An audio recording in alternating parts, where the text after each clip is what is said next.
Hello friends, நான் ராமநாதன் பேசுகிறேன். இது நம்மளோட 4th வீடியோ நெரியன் குரும்பியோட.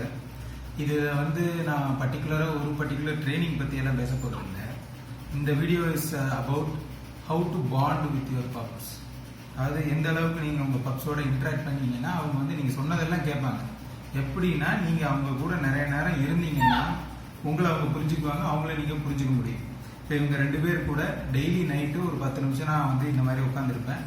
சாப்பிட்டு வெளியே போய் டாய்லெட்லாம் போயிட்டு இவங்க கொஞ்ச நேரம் நடந்துட்டு வந்ததுக்கப்புறம் என் கூட இப்படி ஒரு 5லேருந்து 10 நிமிஷம் வரைக்கும் உட்காந்துருப்பாங்க. இந்த செஷன் என்னென்ன பெனிஃபிட்ஸ்ன்னு சொல்கிறேன். நான் இந்த மாதிரி சும்மா உட்கார வச்சு தடவி கொடுத்துட்டு இவங்களை பார்க்கறதுல என்ன பெனிஃபிட்ஸ். ஃபர்ஸ்ட் இவங்களை எப்படி பார்த்துக்கிறதுன்னு இவங்க கிட்ட இருந்தே நம்ம கற்றுப்போம். அதுக்கு ஒரு எக்ஸாம்பிள் எப்படின்னா, முதல்ல இவங்க ஒரு 40 டே பப்ஸாக இருந்தப்ப ஒரு தடவை நெரியன் மடியில் உட்காந்துருக்கும் போது அவர் முன்னங்கால் வச்சு காதை சொரிஞ்சுக்கிட்டு இருந்தாரு. அப்போ ஏன் காதை சொரிஞ்சுக்கிட்டு இருக்காரு அப்படின்னு சொல்லி நான் காதை இப்படி தூக்கி பார்க்குறேன். உள்ள ஒரு டிக், அதாவது உன்னிப்பூச்சி இருந்துச்சு. அப்புறம் தான் எனக்கு தெரிஞ்சது காதுக்குள்ளேயும் நம்ம டிக்ஸுக்கு செக் பண்ணணுங்கிறது.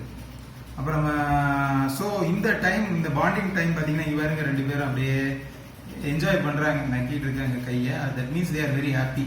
ஸோ இந்த டைம் நான் எதுக்கு யூஸ் பண்ணுவேன்னா, அப்படியே இவங்க கேஷுவலாக இருக்கும்போது இவங்க விரல் நகத்துக்கு இடையிலெல்லாம் பூச்சி இருக்கா, அப்புறம் விரலுக்கு அடியில் இந்த பார்த்தீங்கன்னா இங்கேயெல்லாம் இருக்கும் சில சமயம், அதெல்லாம் இருக்கா, அதெல்லாம் செக் பண்ணிட்டு காதில் இருக்கா. அப்புறம் உடம்பு தடவி கொடுப்பேன். தடவி கொடுக்கும்போது அப்போ தெரியணும் உடம்புல இருக்கா, கால் கடியில் இருக்கா, அப்புறம் வாலு கடியில் இருக்கா, அதுக்கப்புறம் இவங்க உடம்புல ஸ்கின்ல ஏதாவது ப்ராப்ளம் இருக்கா. ஜென்ரலாக இவங்க கோம்பை டாக்ஸுக்கு ஸ்கின் ப்ராப்ளம்ஸ் எதுவும் வராது. பட் நம்ம ப்ரிகாஷனரியாக செக் பண்ணுறது. ஏன்னா இவங்க 2 பேரும் அப்பப்போ ஒருத்தங்களோட ஒருத்தங்க ஃபைட் பண்ணி விளையாண்டுப்பாங்க. பீயிங் டிசெண்டட் ஃப்ரம் புல்ஸ், அதாவது ஓநாய்கள்ல இருந்து தான் நாய் வந்துருச்சுன்னு சொல்லுவாங்க. ஓநாய்கள் கூட்டமாக தான் வாடும், பேக்ஸ்ன்னு சொல்லுவாங்க. அப்போ அந்த கூட்டத்தில் யாரு தலைவன் முடிவு பண்றதுக்கு ஒரு சண்டை போட்டு தான் இருப்பாங்க. அதனாலதான் இந்த பப்பீஸ் எல்லாம் நீங்க 2 பப்பி 3 பப்பி வீட்டுல வச்சிருந்தீங்கன்னா ஒன்னோட ஒண்ணு சண்டை போடுற மாதிரி தெரியும். அது ஒரு வகையான விளையாட்டு தான். யாரு டாமினன்ட்னு எஸ்டாப்ளிஷ் பண்ணதுக்கு அப்புறம் அந்த சண்டை நின்றும். இப்ப இவங்க 2 பேருக்குள்ள பேக்ல யாரு டாமினன்ட்னு இன்னும் டிசைட் ஆகல. அதனால 2 பேரும் அப்பப்ப ஒருத்தங்க சண்டை போட்டுப்பாங்க, லைட்டா கவ்விப்பாங்க. அப்படி கவ்வும் போது அப்பப்ப சின்ன ஸ்கின்ல முடியெல்லாம் சில இடத்துல வந்திருக்கும். அது ஏதோ புண்ணாயிருச்சா என்னன்னு நான் செக் பண்றதுக்கு இந்த டைம் யூஸ் பண்ணிப்பேன்னு வச்சுக்கோங்களேன். அது போக பாத்தீங்கன்னா இவங்க நம்ம மேல காட்டுற அஃபெக்ஷன், அது பர்சனலா நமக்கு ஒரு பெரிய பெனிஃபிட். ஒவ்வொரு நாளும் காலையில நம்ம ஒர்க்குக்கு போய் பல பேரை பார்த்து பேசி டென்ஷன், ஒர்க் டென்ஷன், ப்ரெஷர் எல்லாம் இருக்கும். எண்ட் ஆஃப் த டே தூங்குறதுக்கு முன்னாடி இவங்க கூட இந்த மாதிரி 10 நிமிஷம் உட்காரும் போது அன்பா இவங்க நம்ம கையை நக்கும் போது நமக்கு ஒரு ஹாப்பினஸ் இருக்கும். இவங்க ஹாப்பியா இருப்பாங்க, அதை பார்த்து நமக்கு ஒரு ஹாப்பினஸ் வரும். ஸோ இது எவ்வளோ பணம் கொடுத்தாலும் இந்த மாதிரி ஒரு சந்தோஷம் கிடைக்காது ஃப்ரெண்ட்ஸ். ஸோ இந்த பெனிஃபிட்டும் இந்த மாதிரி பாண்டிங்ல இருக்கு. பிளஸ் நான் பர்சனலாக என்ன பிலீவ் பண்றேன்னா, இந்த மாதிரி பாண்டிங்ல இருக்கும்போது இவங்க என்னென்ன செய்ய பண்றாங்கிறத பார்த்து தான் இவங்களை ட்ரெயின் பண்றதுக்கு எனக்கு ஒரு ஐடியா வரும். இப்போ பார்த்தீங்கன்னா இவங்க இப்படி படுத்திருக்காங்க, சில சமயம் முன்னாடி வெளியே வந்துருவாங்க, உட்காந்துட்டு இருப்பாங்க. அப்போ உட்காந்துட்டு இருக்கும்போது அதை பாராட்டி நம்ம ஒரு ட்ரீட் கொடுப்போம். அவங்க ஏதாவது ஒரு ஆக்ஷன் பண்ணும்போது அதுக்கு ஒரு பேர் வச்சு ட்ரீட் கொடுக்கும்போது அதுவே கமாண்ட் ஆயிருது. ஸோ அதுக்கும் இந்த மாதிரி ஒரு பாண்டிங் செஷன் ரொம்ப ஹெல்ப்ஃபுல்லாக இருக்கும். இவங்க உங்க மேல ரொம்ப பாசமா இருப்பாங்க. இந்த மாதிரி பாண்டிங் நீங்க அடிக்கடி பண்ணீங்கன்னா, ஜென்ரலி டாக்ஸுக்கு நீங்க சாப்பாடு மட்டும் போட்டுட்டு எக்ஸசைஸ் மட்டும் கொடுத்தா மட்டும் பத்தாதுங்க, அதுங்களுக்கு நீங்க அஃபெக்ஷனும் காமிக்கணும். அவங்க அஃபெக்ஷன் லவ்விங் க்ரீச்சர்ஸ் இவங்க 2 பேரும் பார்த்தீங்கன்னா.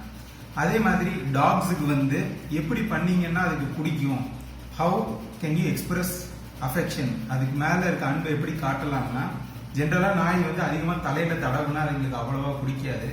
பட் நம்ம தடவும் போது ஒன்றும் சொல்லாதுங்க அதுங்க, அது ஆனா அவ்வளவா பிடிக்காது. ஜென்ரலி டாக்ஸுக்கு அதே மாதிரி கட்டி பிடிச்சி இப்படி கொஞ்சம் பிடிக்காதுங்க. உங்க டாக் மேல நீங்க உங்க அஃபெக்ஷன் காமிக்கணும்னா நீங்க பண்ண வேண்டியதெல்லாம் இந்த பாருங்க, அவரு போயிட்டாரு திருப்பி வருவாரு, இப்படி தடவி கொடுத்தா போதுங்க. பேசாம இருப்பாங்க. இப்படி தடவி கொடுக்கறது, கழுத்து கீழே மெதுவா தடவி கொடுக்கறது, காலை தடவி கொடுக்கறது, இதெல்லாம் பண்ணீங்கன்னா பேசாம இருப்பாங்க. This is another way of showing your affection. அப்புறம் அவங்க உங்க கையை நக்க வரும்போது அதெல்லாம் நீங்க கொஞ்சம் ஃப்ரீயா விட்டீங்கன்னா they will also feel related to you, உங்க மேல ஒரு உரிமை எடுத்துக்கிட்டதா நினைப்பாங்க. ஸோ இது வந்து ஜென்ரலாக ஒரு பாண்டிங் பற்றி எனக்கு இதுவரையும் கிடைச்ச எக்ஸ்பீரியன்ஸு. அது வந்து இவங்களை ட்ரெயின் பண்ணுறதுக்கு, இவங்களை நல்லா வளர்த்துறதுக்கு எனக்கு எவ்வளோ ஹெல்ப்ஃபுல்லாக இருக்குங்கிறது தான் நான் உங்களுக்கு சொல்லணும்னு நினச்சேன். உங்களோட கொஸ்டின்ஸ் எல்லாம் போஸ்ட் பண்ணுங்கள், நான் கண்டிப்பாக ஆன்சர் பண்ணுறேன்.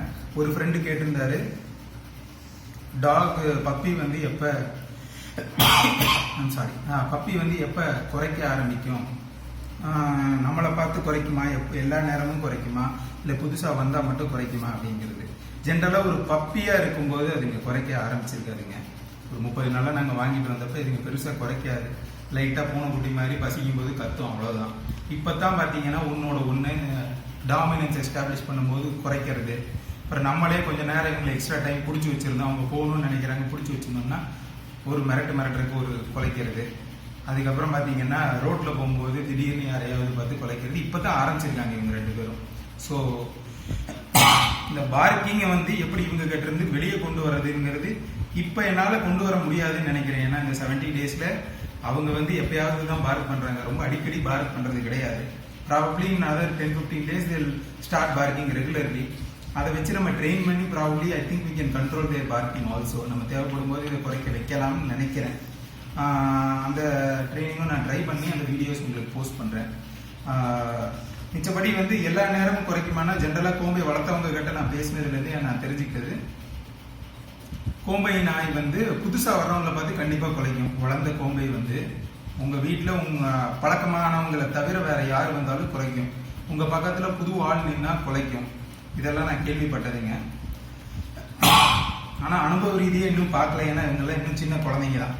இப்போ வந்து இவங்களுக்கு பேர்லி 2.5 மாதம் தான் ஆயிருக்குது. ஸோ அதனால இனிமேல் தான் அதை பற்றி அனுபவபூர்வமாக தெரிஞ்சுக்கணும். பட் மிச்சவங்ககிட்ட இருந்து கேட்டது, அப்புறம் படித்தது, இதை வச்சு தெரிஞ்சது என்னென்னா, இவங்க குலைப்பாங்க. கோம்பை வந்து கொஞ்சம் நாய்ஸியான டாக்ஸு தான். பட் அவங்க குலைக்கிறத நீங்கள் எப்படி கண்ட்ரோல் பண்ணலாம்னா, நீங்கள் அவங்க கூட இந்த மாதிரி பாண்டிங் செஷன்லாம் பண்ணும்போது தே காம் டவுன், செட்டில் டவுன், இப்படி அமைதியாயிருவாங்க.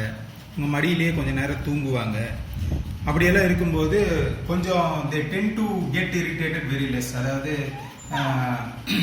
அவங்க டென்ஷன் ஆகிறதுக்கான வாய்ப்புகள் குறைஞ்சிரும் இந்த மாதிரி நீங்கள் நல்லா பாண்ட் பண்ணும்போது. பாருங்க, இவங்க ரொம்ப சந்தோஷமா இருக்காங்க. அதான் இன்னைக்கு எக்ஸ்ட்ரா டைமாக நக்கிட்டு இருக்கிறாங்க. யூஸ்வலாக குறும்பி பார்த்தீங்கன்னா என் கையை இங்கே ஆரம்பிச்சு இது வரைக்கும் நக்குவாங்க. அவங்களுக்கு வந்து அவ்வளோ பிடிக்காது. இந்த மாதிரி பாண்டு பண்ணும்போது தே ஆர் வெரி ரிலாக்ஸ்ட்.